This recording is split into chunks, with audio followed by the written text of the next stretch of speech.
Hello दोस्तों, कैसे हैं सब। मेरा नाम है हिमांशु और मैं स्वागत करता हूं आप सबका आपके अपने चैनल कॉमिक वर्ल्ड पर। तो चलिए दोस्तों शुरू करते हैं। डायमंड कॉमिक्स में फौलादी सिंह सीरीज की अगली कॉमिक्स अंतरिक्ष के डाकू का पहला भाग। फौलादी सिंह और अंतरिक्ष के डाकू। डॉक्टर जॉन अपनी प्रयोगशाला में प्रयोग करने में इतने मस्त थे कि उन्हें यह मालूम ही नहीं चल पाया कि फौलाद कब से उनके पास खड़ा मुस्कुरा रहा था और फौलाद की जेब में बैठा था लंबू। Uncle good morning. Uncle good morning. Uncle John एकदम चौंक पड़े। अरे, तुम दोनों कब से यहाँ खड़े हो। लंबू फुदक कर टेबल पे आ गया। अंकल पूरे 2 घंटे सब्र किया है, आखिर अपनी सेहत का भी तो आपको ख्याल रखना चाहिए। अब कौन सी औषधि के फेर में हैं आप अंकल। और कौन सी बेटे। अब तो सबसे पहले एक ही औषधि बनाने का उद्देश्य है जो लंबू का कद बढ़ाकर उसे फिर से सामान्य कर दे। आप भी किस चक्कर में पड़े हैं अंकल। नहीं बेटे, मेरे कारण ही तो तुम्हें ये कष्टदायक आकार मिल गया है। अरे अंकल, मुझे काहे का कष्ट है अंकल, मैं तो बहुत मजे में हूँ। हाँ अंकल, ये तो इस बौने आकार को पाकर बहुत खुश है।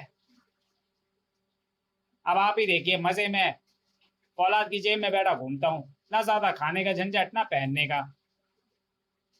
और मेरी जेब में बैठने का तुझे किराया देना पड़ेगा, समझे। कहीं भी बेरोक टोक आ जा सकता हूँ, कोई टिकट नहीं, कोई टैक्स नहीं। फिर भी तुम्हें सामान आकार में लाना मेरा कर्तव्य है। नहीं अंकल, मैं अब इस विलक्षण आकार को खोना नहीं चाहता। आप औषधि बना भी लेंगे तो अभी मैं नहीं पीऊंगा। अच्छा बाबा, मत पीना बस। लंबू टेबल पर फुदकने लगता है। हाँ, ये हुई ना बात। अच्छा बोलो, मेरे पास क्यों आए हो। हम शूटिंग पर जाना चाहते हैं। तो इतनी सी बात के लिए पूछने की क्या जरूरत है, जाओ चले जाओ। शुक्रिया अंकल, पर शूटिंग के साथ शिकार भी खेलेंगे ना, इसलिए। पर अंधेरे से पहले लौट आना। फौलाद राइफल उठाता है। हाँ अंकल, हम अंधेरे से पहले ही लौट आएंगे। आपके लिए सुनहरे हिरण की खाल लाएंगे। जब मेरी जब तेरी कमर में दो दो पिस्तौल लटक रही है तो ये राइफल क्यों ले रहा है। अरे बुद्धू, शूटिंग और शिकार का जो मजा राइफल से है वो पिस्तौल से कहाँ। ठीक है बाबा, मेरी तरफ से 10-20 और ले चल हथियार, मुझे क्या। हाँ बच्ची, तुझे क्या। तू तो आराम से मेरी जेब में बैठेगा। हाँ प्यारे दोस्त, अब तेरी जेब तो मेरा घर बन गई है, इसमें रहना मेरा जन्म सिद्ध अधिकार है। चल अब देर मत कर। अच्छा अंकल, हम जाते हैं। और फौलाद खुली जीप दौड़ाता हुआ जंगल की ओर चल दिया। वाह, मजा आ गया, क्या मस्त हवा है। घने जंगल में पहुंचकर फौलाद जीप को धीमी कर देता है। यहाँ उतर कर शिकार खेला जाए। ओके, लाओ मेरी राइफल। तेरी कौन सी राइफल है। यार, तेरी पिस्तौल मेरी राइफल से कम नहीं, ला निकाल, मैं भी एक आज शेर मार लूं। बेटा, तुम एक आध खरगोश मार लो, वही बहुत है। तभी फौलाद आकाश में उड़ते हुए एक पक्षी पर निशाना बांधता है और गोली दागता है। पक्षी गुलाट खाता हुआ जमीन पर आ गिरता है। वाह, क्या निशाना है। और आगे बढ़कर फौलाद और लंबू हिरण, चीता, बारहसिंगा, खरगोश आदि का शिकार करते हैं। वो मारा। शाम बीत गई है, चलो अब लौट चलें। हाँ चलो। वैसे भी हम शिकार के चक्कर में काफी घने जंगल में आ गए हैं। वे दोनों जीप पर सवार हुए ही थे कि दूर एक तेज प्रकाश पेड़ों की ओर से बाहर निकलता प्रतीत हुआ। फौलाद आश्चर्य में पड़ गया। लंबू, वह देखो, पेड़ों की ओर से इतना तीव्र प्रकाश कहाँ से निकल रहा है। यार, मुझे कंधे पर तो बिठाओ, तभी तो देख पाऊंगा। अब दिखा। अरे वाह, इतना तीव्र प्रकाश जंगल में कहाँ से आया। जरूर कोई रहस्यमयी बात है, चलो चलकर देखें। पर रात तो होती जा रही है, अंकल को चिंता हो जाएगी। फौलाद अपनी कलाई घड़ी में फिर ट्रांसमीटर द्वारा डॉक्टर जॉन से संपर्क स्थापित करता है। हेलो। Hello uncle. उधर से डॉक्टर जैन जॉन को संकेत मिलते हैं तो वे अपना ट्रांसमीटर ऑन करते हैं। हेलो फौलाद, भाई कहाँ हो, अब तक घर क्यों नहीं पहुंचे। अंकल, जंगल में कुछ दूरी पर एक रहस्यमय तेज प्रकाश फैल रहा है। कैसा प्रकाश। ऐसा प्रकाश हमने कभी नहीं देखा। उस छोटे से क्षेत्र में बिल्कुल दिन जैसा वातावरण है, जबकि आसपास अंधेरा। तो तुम उस स्थान को देखने जा रहे हो। हाँ अंकल। तुम पूरी तरह सुरक्षित हो ना। क्या मतलब अंकल।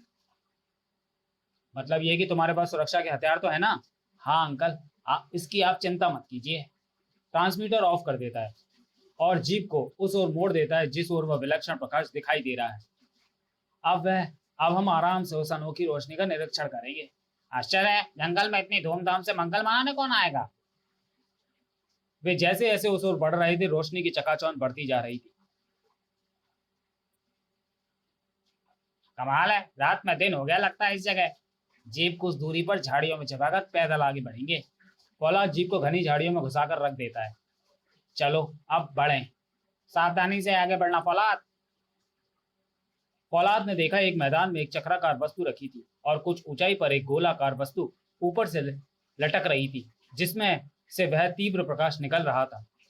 ओह, यह गोलाकार वस्तु तो उड़न तस्सी जैसी है और यह दूसरा गोला चांद की तरह दमक रहा है। रोशनी इसी में से आ रही है।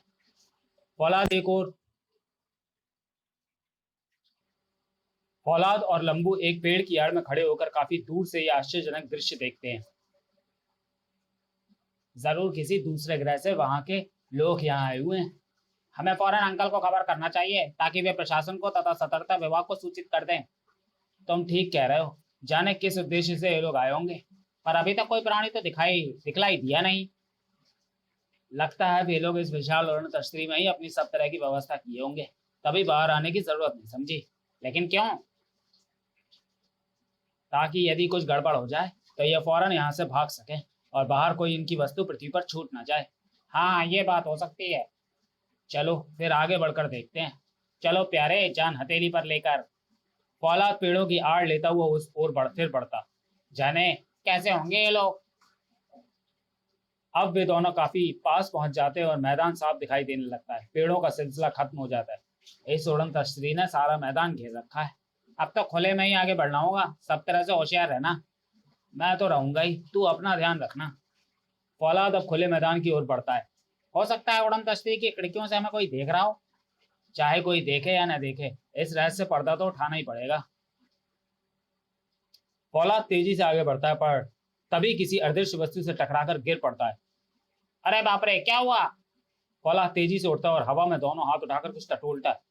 जाने यहाँ क्या है जिससे मैं टकरा गया। ओह, यह तो अदृश्य दीवार है जो हमें उड़न तश्तरी तक नहीं पहुंचने देगी। दीवार?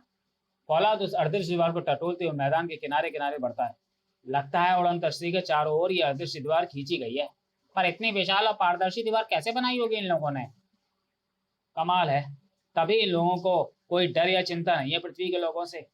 कितना पुख्ता प्रबंध किया है, आश्चर्य है। जरा इस पर जोर आजमा कर देखो, यह कितना पुख्ता है। हाँ, ये भी पता कर लिया जाए। यहीं से यदि जगह बन जाएगी तो अंदर घुस सकते हैं। फौलाद दोनों हाथों का जोर लगाकर दीवार को धकेलता है, पर कोई असर नहीं होता। बहुत मजबूत दीवार है। फौलाद अपने जबरदस्त घूंसे का वार करता है, पर कोई असर नहीं। अपनी पूरी शक्ति से इससे टकराता हूँ। हाँ, एक बार ये भी आजमा लो। और फौलाद लंबू को एक तरफ खड़ा करके अपनी पूरी शक्ति से उस अदृश्य दीवार पर छलांग लगाता है। वह जितनी तेजी से टकराता है उतनी तेजी से उछलकर पीछे की ओर कलाबाजियां खाता हुआ गिरता है। अरे बाप रे, यह एकदम इस्पाती दीवार मालूम होती है। इसको पार करने के लिए हमें कुछ और सोचना होगा। फौलाद ऊपर की ओर देखता है। अदृश्य होने की वजह से इसका और छोर भी तो पता नहीं लग रहा है। हो सकता है ऊपर से खुला हो। अब मैं कोशिश करता हूँ, तेरे बस का नहीं है यह काम। और लंबू दौड़कर तेजी से दीवार में टक्कर मारता है और पीछे कई गुलाटे खाते हुए गिरता है। अरे बाप रे, मेरा तो सर घूम गया। वाह, क्या कलाबाजी दिखाई है। फौलादी भाई, मुझे उठाओ नहीं तो मैं मर जाऊंगा। फौलादी अपनी बेल्ट में लगा उड़ने वाला बटन घुमाता है। मैं ऊपर उड़कर और निरीक्षण कर लूं इसकी किलेबंदी का। जा बाबा, तब तक मैं यहीं पड़ा रहता हूँ। तो चलिए दोस्तों, वीडियो को यहीं समाप्त करते हैं और मिलते हैं डायमंड कॉमिक्स में फौलादी सिंह सीरीज की कॉमिक फौलादी सिंह और अंतरिक्ष के डाकू के दूसरे और अंतिम भाग में अगले वीडियो में। तब तक के लिए धन्यवाद।